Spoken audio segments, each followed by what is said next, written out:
Kuşadası Karaova'dan hepinize merhaba. Bugün bütçe dostu harika bir villa tanıyacağız.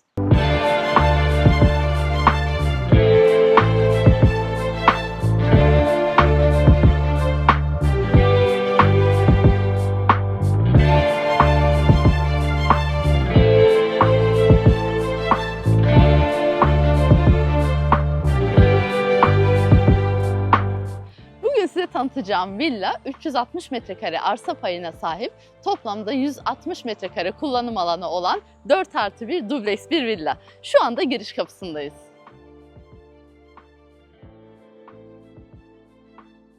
Evin otopark girişi otomatik kapıyla sağlanıyor. Hemen yan tarafında bir yaya girişi görüyoruz ve burada akıllı ev sistemine bağlı diyafonumuz var. Hemen üstte gördüğümüz bina kimlik sertifikası da evin tüm resmi evraklarının yapıldığını anlatıyor bize. Yani aboneliğinizi alıp oturumunuzu sağlayabilirsiniz. Yaya girişini kullanarak içeri girdiğimizde burada geniş bir otopark görüyoruz. Açık bir otopark burası ve hemen yan tarafında devam ettiğimizde ise evimizin giriş kapısına ulaşabiliyoruz. Biz turumuza bahçeyle devam edelim, sonra giriş kapısında buluşacağız zaten.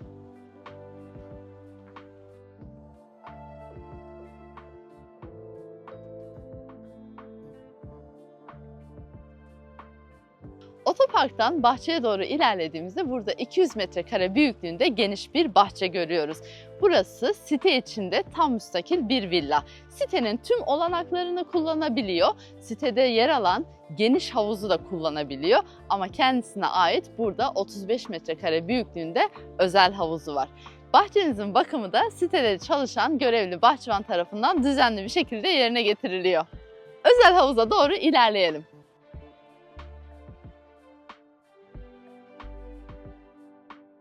Evin ön verandasındayız ve hemen yanında geniş bir havuz var. 35 metrekare demiştim. Burası günlük kullanımlarınızda en çok bulunacağınız yer. Ve hem yan bahçeden hem de ana yoldan ayıracak şekilde limon servilerle kapatılmış. Devam ettiğimizde otomatik sulama sistemlerini görüyoruz. Bahçenin sulaması bu şekilde yapılıyor. Yana doğru ilerlediğimizde veranda ev boyunca devam ediyor. Toplam veranda alanımız 42 metrekare. Burayı döndüğümüzde küçük bir alan görüyoruz. Burası bir ölü alan esasında. Dilerseniz burayı kapatarak bahçe malzemelerinizi koyabileceğiniz bir depolama alanı oluşturabilirsiniz.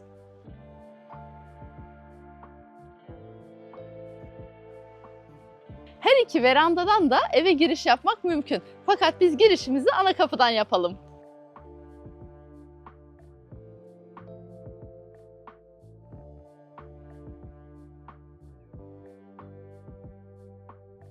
Evin dış cephesinde 60'a 20 seramikler kullanılmış, üst tarafta ise püskürtme sıvalar kullanılmış. Evimizin giriş kapısına ulaştık.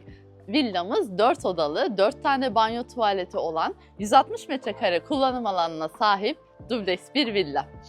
Sur marka çelik kapımızla eve giriş yapabiliriz.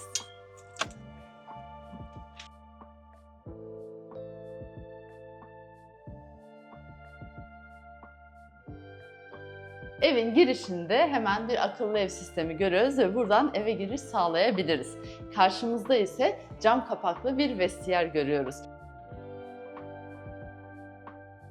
Vestiyere devam ettiğimizde merdiven altına denk gelecek şekilde depolama alanları var ve bu depolama alanları oldukça büyük ve kapakları da evin geneliyle uyum sağlayacak şekilde gri tonlarında seçilmiş. Mutfak alanına geldiğimizde şimdiden söylediklerinizi duyar gibiyim. 4 odalı bir evin böyle küçük mutfağı olur mu diyorsunuz, değil mi? Mutfak hakikaten biraz küçük kalmış ama hem üst taraftaki geniş dolaplar hem de adanın altında yer alan fonksiyonel çekmecelerle oldukça kullanışlı bir hale getirilmiş. Yemeklerinizi yapacağınız bu ocak alanının üstünde davlumbaz için bir baca ayrılmış. Böylelikle burada yapacağınız yemek kokuları salonunuzda sinmeyecektir.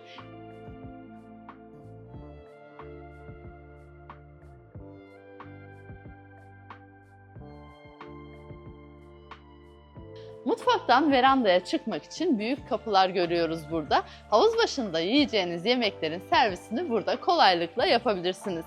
Kapılar için alüminyum doğramalar kullanılmış ve evin tamamında sineklikler görüyoruz. Aynı şekilde evin bütününde otomatik panjur sistemimiz de mevcut. Salona doğru ilerlediğimizde 30 metrekare büyüklüğünde bir oturum alanı var burada. Hemen üst tarafında klima için oldukça geniş bir yer ayrılmış. Bir yangın dedektörümüz var. Devam ettiğimizde burada çok büyük bir kapı var. Buradan verandaya geçmek mümkün. Verandada yerden ısıtma olduğu için dilerseniz burayı kış bahçesine de çevirebilirsiniz. Hemen arkamda güzel bir TV ünitesi görüyoruz ve TV ünitesinde kullanılan mobilyalarla uyumlu olacak şekilde çok şık bir odun şöminesi var. Odun şöminesi de aktif bir şekilde kullanılabiliyor. Giriş katımızda bulunan odaya doğru ilerleyebiliriz.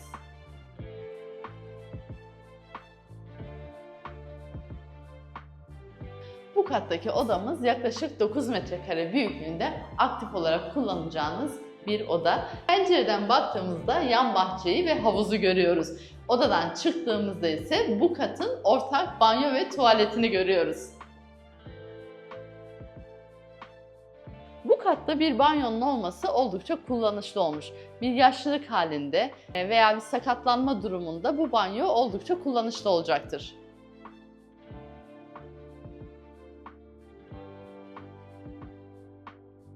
Ahşap merdivenleri kullanarak üst kata doğru çıkabiliriz. Merdiven korkulukları için alüminyum doğramalar kullanılmış, basamakların aydınlatılmasında kedi gözleri yerleştirilmiş.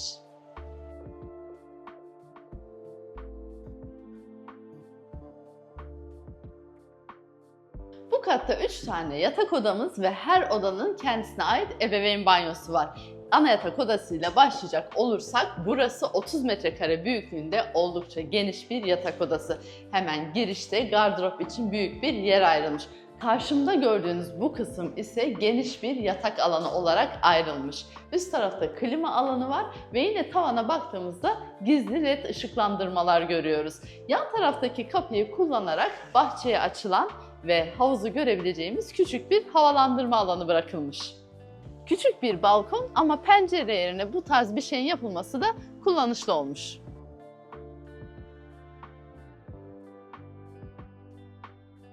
Buradan havuzu ve ön bahçeyi de görmek mümkün. İçeriye doğru devam ettiğimizde bu odanın kendisine ait geniş bir lavabo alanı, özel bir ebeveyn banyosu ve yine dilediğiniz şekilde dekore edebileceğiniz bir alan ayrılmış.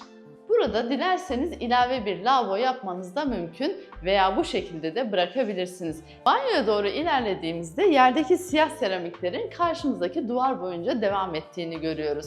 Diğer duvarlarda ise beyaz seramikler kullanılmış ve siyahla beyazın uyumu güzel bir şekilde yakalanmış.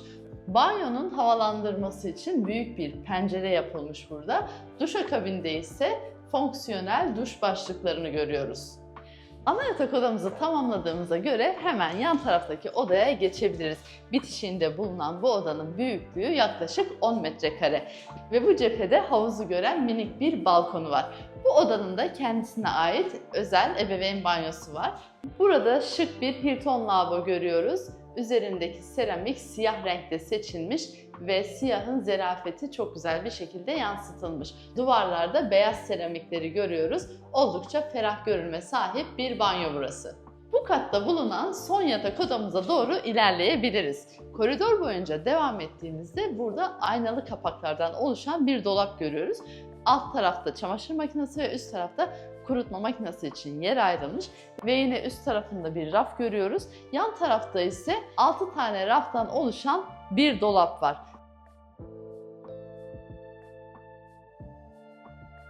Hemen arkamdaki son yatak odamıza geçelim.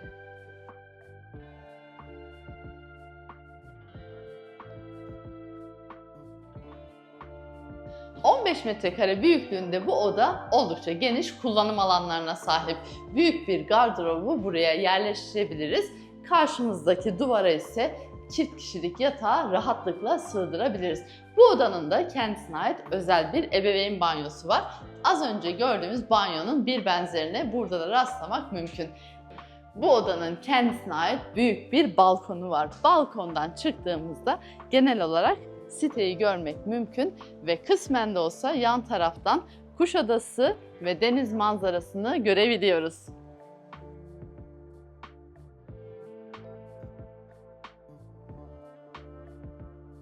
Bir videonun daha sonuna geldik.